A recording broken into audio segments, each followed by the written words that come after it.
If you clicked at this video right now, that means you're someone who's looking forward to get into medicine and study medicine in Egypt. And in this video, we're gonna cover what you should be expecting if you're gonna study medicine in Egypt and what's life like in Egypt if you come to study here. And if you already live here, you already know how it is.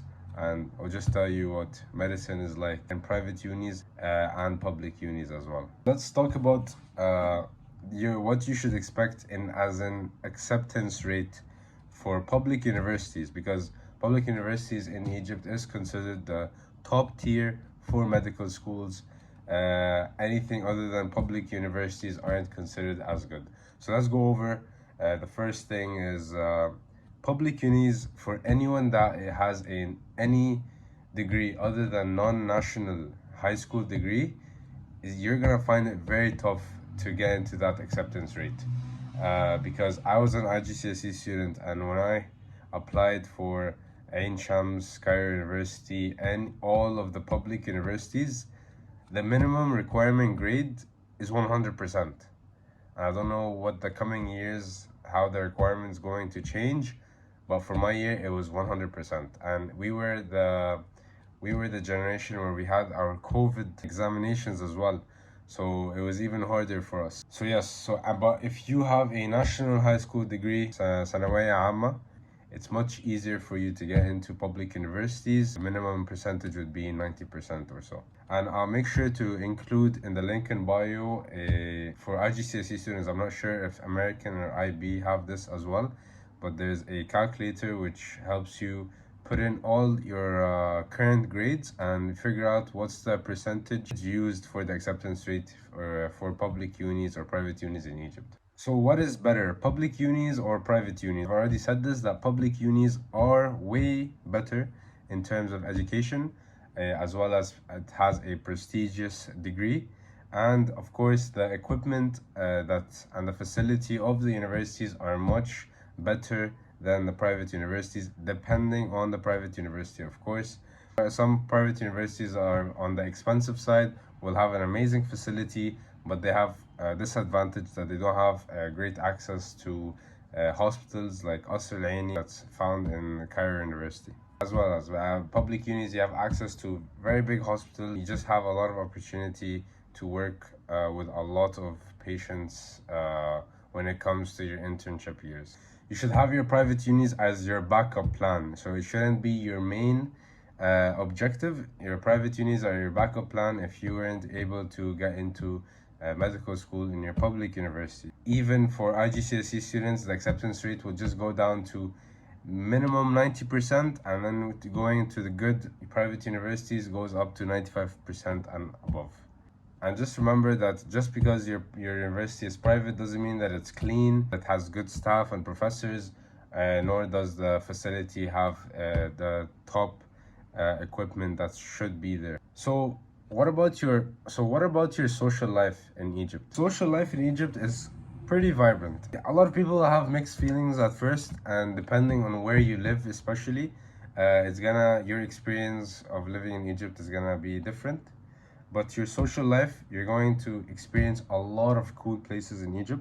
There's so much to explore, and you'll never run out of things to do in Egypt overall. Making friends is going to be pretty easy. Most people are very friendly. You're gonna find all kinds of people around you. Of course, depending on the university you go to, the type of people you meet might be different. But overall, each uni, you'll probably find all kinds of people in every uni. There's so much to do, so much to eat, so many places to go to.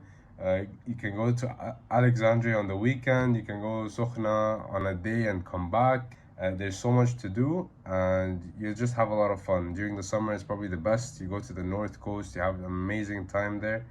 So living costs in Egypt, I would say for each person, I'll give an average of £3,000. That's like the low, up to £9,000 and upwards.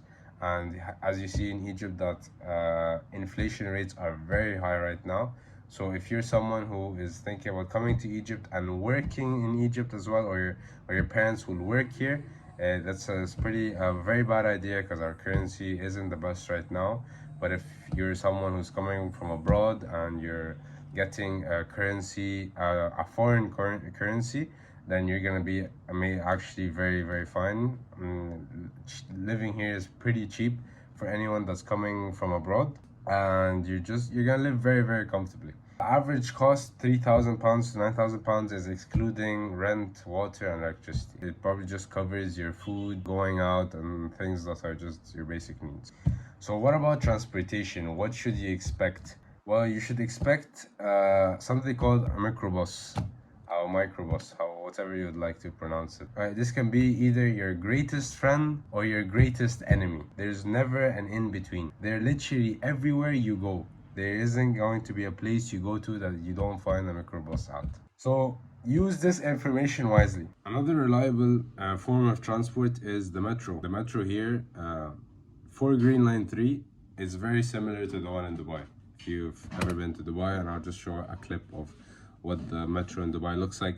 But the Green Line 3 is very clean, pretty high tech, and will get you across of Masjid Gadida, most of it, but there aren't really any unis in Masjid Gadida, so it won't be that useful unless you want to go to middle of the city, which is Tahrir. There's other metro lines that aren't that new at all, they're actually kind of old. So just be careful when you're using the metro, because you can kind of get lost from between lines. Overall, there's a lot of methods of transport in Egypt. Most of them are cheap, and if you choose to go with Uber, which is very expensive for people in Egypt, but if you're coming from abroad, of course, the price point won't be that high for you. There's the different stuff that are like private buses, which is like Swivel, Uber bus, things like that. They get you to uni or wherever you want to go in Egypt. If you're looking forward to study medicine in Egypt, what is it that you should be expecting? First of all, just like to break it to you that none of the professors in most of the unis, or in my experience or from my friends' experience, none of them speak in English in the lecture. Just so you know that if you're gonna come to Egypt and you want to study medicine, which is supposed to be completely in English, the lectures are not in English. They're all in Arabic and they speak in Egyptian.